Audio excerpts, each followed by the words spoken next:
Hi, I'm Bernard Tobin. Welcome to Real Agriculture. Today, we're going to talk about weed management in a changing climate. How will climate change impact weed control? Will some weeds prosper? Will the herbicides we have in our management toolbox be more or less effective as conditions change? Earlier this winter, Cornell University's Sharon Bachman tackled these and other questions when she spoke to CCAs attending the Ontario Certified Crop Advisors meeting in London, Ontario. Sharon Bachman joins me now to discuss some of the insights she shared at that meeting. Hi, Sharon. Nice to see you. Hi, good morning.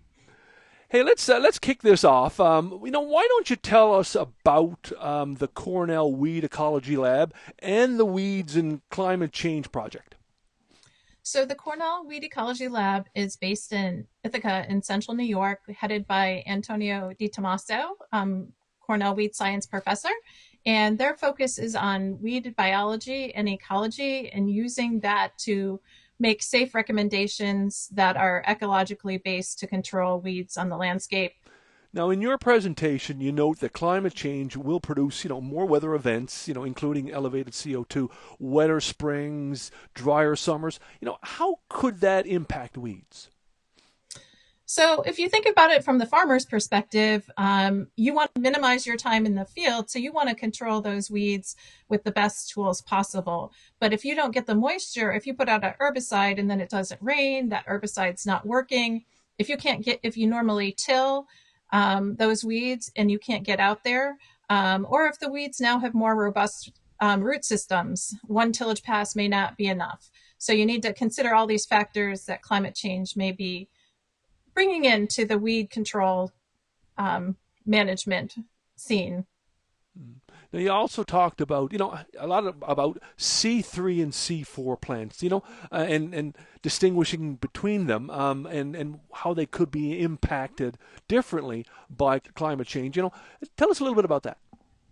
So C3 and C4, we don't talk about this all the time. We normally just think about our plants, and 95% of our plants happen to be these C3 plants, but that's how they fix carbon dioxide through the photosynthetic process. So many of our C3 plants are making a 3 carbon molecule while our C4 plants are making a 4 carbon molecule. Easy enough, of course, but we have weed species that fall in both categories. So examples of C3s are maybe common lamb's quarters, milkweed, horse nettle, horseweed, while C4 plants, barnyard grass, crabgrass, foxtails, Johnson grass, all I'm sure names that growers recognize and have to deal with. Now, you noted in your presentation that perennial weeds will be harder to control, and tillage will be less effective. You mentioned that earlier. Why so? So perennial weeds, I know one of the poster childs we might have heard of, not an agronomic weed so much, is poison ivy. But as we have high elevated CO2, that weed becomes harder to control. There's more plant biomass, it grows more quickly. So that's just an example of a perennial weed that as we have more robust plants, our traditional herbicides or our traditional methods of control may not be as effective, or we may need to add more product for herbicide or make more tillage passes, as I already mentioned. Mm. Now, what about physiological changes to weeds, Sharon? You also noted that absorption, translocation, and uptake of herbicides, would be impacted. So, one of the things that we're seeing in the research and an adaptation by the plant is that absorption. And so, you can think about the plant forming a thicker cuticle on its leaf.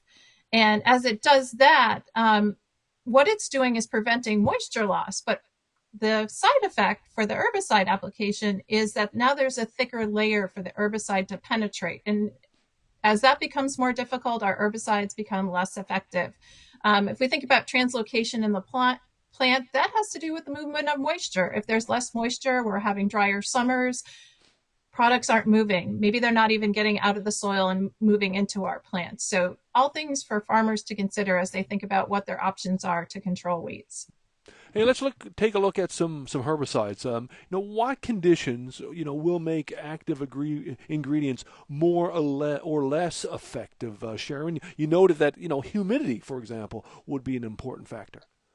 Right. And so we looked at research for our project all over the world. So Australia, Southern Hemisphere, we didn't rule that out. We looked at everything that related to agronomic crops. And so when you look at our information that we shared, humidity was looking at drier conditions. And so under drier conditions, we may see less efficacy out of our herbicides, increased CO2, higher temperatures, drought, waterlogging were all conditions that we looked at. The interesting thing about Palmer amaranth is I believe that for glufosinate, under higher humidity, the herbicide becomes more effective. And, that's not going to be, we might pick that up in our tables, but when I looked at the tables, everything looked like a decrease. But I did share that for palm amaranth, glufosinate becomes more effective under that higher humidity. Yeah, now I want to talk about specific herbicides. You had some amazing charts that you put up, and looking at how different herbicides and actives, could perform in changing conditions. In in the slide presentation, you looked at a number of herbicides. What about something like glyphosate, for example? Right. And so, as you can imagine, it's a well used herbicide across the world. So much of the research focused on this particular one. And just looking at carbon dioxide, for example, we looked at it in the lens of the C3 and C4 plants, as we mentioned. For the C3 plants, for many, under higher CO2, the herbicide efficacy went down for glyphosate. And those included common lamb's quarters, Canada thistle, horseweed, hairy fleabane, quackgrass, and ryegrass. There was only one in that set, downy broom, where it was indeterminate or, basically stayed the same. And then for some other species, there was data for temperature and drought, but not for CO2 effects. And for the C4 plants, the story was more things stayed the same or decreased for a couple species. The species where the efficacy decreased were Palmer amaranth and Johnson grass, a couple important ones. So under higher temperatures, it's more a mixed result for the C3 plants. For a number of species, about 3 that we had data for, efficacy went down. For giant ragweed, it went up. For ryegrass, it stayed about the same. And then for common ragweed, there were susceptible and resistant varieties. And again, it depended. For susceptible, it may have been a positive. And then for the resistant, it looks like a negative. So, encourage folks to seek out our data. It's on our website at Cornell for the Weed Ecology Lab, and you can check it out and see what the trends are in the research. And then finally, we have a column on drought in there. Not a lot of data on drought, but for velvet leaf, for example, it looks like glyphosate will be less effective under the drought conditions. And then there's data for annual sow thistle, mainly on resistant and susceptible varieties. Final question for you, Sharon, and that relates to best management practices for herbicides as we move forward. Do you have any advice for farmers as they, confront the prospect of reducing efficacy for their herbicides? Are we seeing best management practices emerge for this? Yeah, and what I want to say is be prepared to use all the tools in your toolbox and be prepared to use them well. And I think sometimes, we ignore a problem and want it to go away. I think management and adaptive management is going to become even more important. So, knowing that you have to get out there timely to control your weeds, knowing you might need to use a pre and post application, knowing which is going to be most effective when things are dry or when things are wet, considering whether or not mechanical means are going to work for you. Are you going to be able to get out to make that pass with the cultivator? So just, don't limit your toolbox. Have as many tools as you can. Depending on your system, you might want to consider crop rotation.